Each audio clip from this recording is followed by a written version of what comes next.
Hello everyone, कैसे हैं आप सभी। आई होप बहुत अच्छे होंगे। तो हम लोग आने वाले D+B TGT एग्ज़ाम के लिए जनरल अवेयरनेस के PYQ को कवर कर रहे हैं।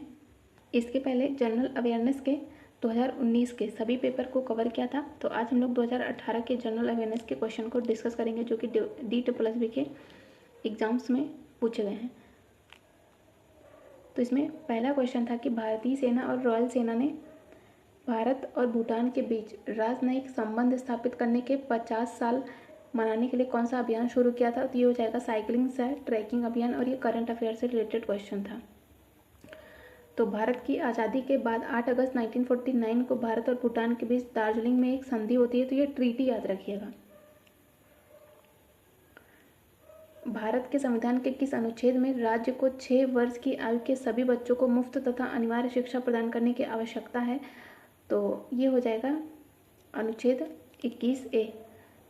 तो हमारे संविधान का 86 अमेंडमेंट एक्ट 2002 के द्वारा 21A के अंतर्गत शिक्षा के अधिकार को मौलिक अधिकार का दर्जा दिया गया है, जिसमें आर्टिकल 21A के अनुसार राज्य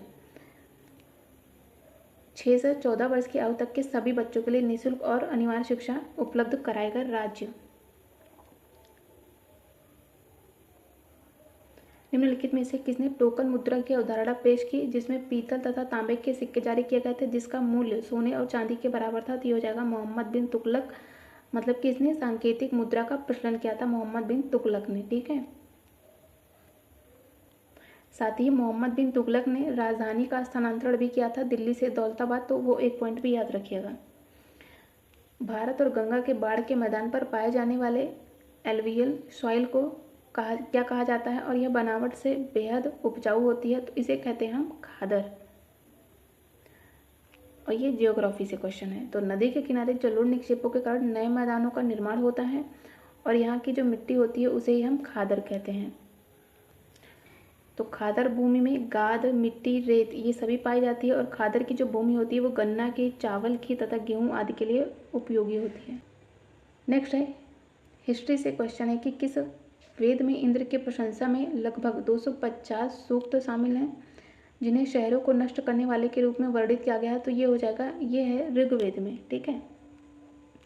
ऋग्वेद को हम सबसे प्राचीनतम वेद भी मानते हैं। इसमें कुल 10 मंडल, 1028 सूक्त तथा 10,462 ऋचाएँ हैं, और ऋग्वेद के पढ़ने वाले ऋषि को हम कहते थे होत्र। और ऋग्वेद में इंद्र की प्रशंसा में 250 सूक्त हैं, और इंद्र को हम वर्षा के देवता के रूप में भी जानते हैं। नेक्स्ट है भारत के संविधान का जो प्रस्तावना है, वहाँ से संदेश मिलता है कि भारत का स्रोत क्या है। तो भारत का स्रोत है भारत के लोग। और हमारे संविधान को संविधान सभा के द्वारा 26 नवंबर 1949 को अंगीकृत किया गया था, ना कि लागू किया गया था। ये एक पॉइंट याद रखिएगा। संविधान के किस हिस्से में नागरिकता से संबंधित अनुच्छेद है। तो यह है भाग 2 में। तो भारतीय संविधान का भाग 2 आर्टिकल 5 से लेकर 11 तक नागरिकता का प्रावधान करता है, और भारत में ब्रिटेन के समान ही एकल नागरिकता का प्रावधान है। तो एक क्वेश्चन पूछा गया था फंडामेंटल राइट से, दूसरा था नागरिकता से, और तीसरा था प्रियम्बल से। ठीक है। तो 3 क्वेश्चन अब तक हो गए हैं। एक ये पॉइंट भी याद रखिएगा।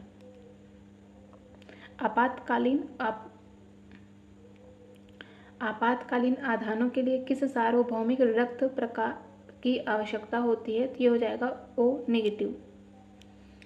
मानव रक्त कैसा है, एक तरल संयोजी ऊतक है। ये एक पॉइंट याद रखिएगा। ठीक है। क्योंकि अभी आरओ में जो एग्ज़ाम हुआ था आरओ का 27 जुलाई को, उसमें एक क्वेश्चन था कि ब्लड क्या है। तो ब्लड एक संयोजी ऊतक है। ठीक है। तो ऐसे छोटे छोटे पॉइंट याद रखिएगा। और ब्लड क्या है, एक क्षारीय विलयन है जिसका पीएच कितना होता है 7.5। और एक जो वयस्क मनुष्य होता है उसमें औसतन 5 से 6 लीटर रक्त पाया जाता है। रक्त समूह की खोज की जाती है कार्ल लैंडस्टीनर के द्वारा 1900 में, और इसलिए इन्हें 1930 में नोबेल पुरस्कार भी दिया गया था। नेक्स्ट है हिस्ट्री से क्वेश्चन है कि 1915 से 16 में पूना में होम रूल लीग की शुरुआत किसने की थी। ये की थी बाल गंगाधर तिलक। और एनी बेसेंट के द्वारा भी होम रूल लीग की स्थापना की जाती है, लेकिन कहाँ पे की जाती है, मद्रास में की जाती है। उत्तरी गोलार्ध में शरद ऋतु विश्व जो गर्मी के अंत और शरद की शुरुआत को चिन्हित करता है, ये किस महीने में होता है। तो ये अभी जो चल रहा है कौन सा, सितंबर का महीना। तो उसमें ये हो जाएगा ऑप्शन सी। इसमें भी डेट याद रखिएगा, 23 सितंबर से ही क्या होता है, जो सूर्य है वो कर्क रेखा से साउथ की ओर मतलब कि सदर्न हेमिस्फीयर में जाता है, और जो नदर्न हेमिस्फीयर है वहाँ पे शरद ऋतु मतलब कि ठंड की शुरुआत होती है।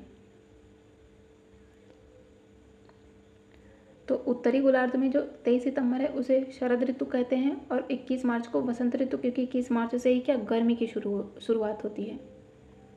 एक राष्ट्रीय स्तर पर मान्यता प्राप्त अच्छी तरह से स्थापित और वित्तीय रूप से अच्छी कंपनी जो आमतौर पर उच्च गुणवत्ता वाले व्यापक रूप से स्वीकृत उत्पादों और सेवाओं को बेचती है वो हो जाएगी ब्लू चिप कंपनी। प्रसिद्ध मीनाक्षी अम्मन मंदिर कहाँ है, तो यह है मदुरई में। कहाँ पर, तमिलनाडु में। और यह मंदिर हिंदू देवता शिव तथा उनकी पत्नी पार्वती को समर्पित है। कोकबोरोक निम्नलिखित में से किस राज्य के लोगों द्वारा बोली जाने वाली भाषा है, तो यह है त्रिपुरा से संबंधित। सिक्किम के किस मशहूर मखौटा ने औपचारिक और उत्सव के अवसरों पर नृत्य प्रदर्शन किया है, तो ये हो जाएंगे छाम। तो आर्ट एंड कल्चर से रिलेटेड भी क्वेश्चन पूछे गए हैं। अगस्त 2018 में चीन के नानजिंग में पुरुष एकल वर्ग में BWF विश्व चैंपियनशिप किसने जीती थी, तो ये हो जाएगा केंटो मोमोटा। ये भी करंट बेस्ड क्वेश्चन था। सार्वजनिक निजी सहयोग के लिए अंतर्राष्ट्रीय संगठन मतलब कि विश्व आर्थिक मंच के संस्थापक तथा अध्यक्ष, तो ये हो जाएंगे क्लास शॉब। यदि हम बात करें वर्ल्ड इकोनॉमिक फोरम की, तो यह एक गैर लाभकारी संस्था है। इसकी स्थापना 1971 में जिनेवा स्विट्जरलैंड में होती है।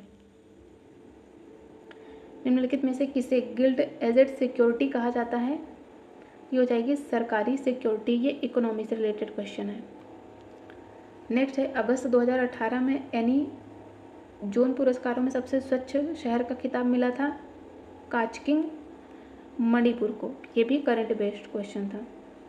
2020 टोक्यो खेलों में ओलंपिक सुरक्षा में निम्नलिखित प्रणालियों में कौन से उपयोग किया जाएगा, तो ये हो जाएगी चेहरे की पहचान। ये भी करंट बेस्ड क्वेश्चन था। हाल ही में दीनदयाल उपाध्याय जंक्शन के रूप में किस जंक्शन का नाम चेंज किया गया था, तो ये हो जाएगा मुगल सराय जंक्शन। तो करंट से 5 से 6 क्वेश्चन पूछे गए हैं।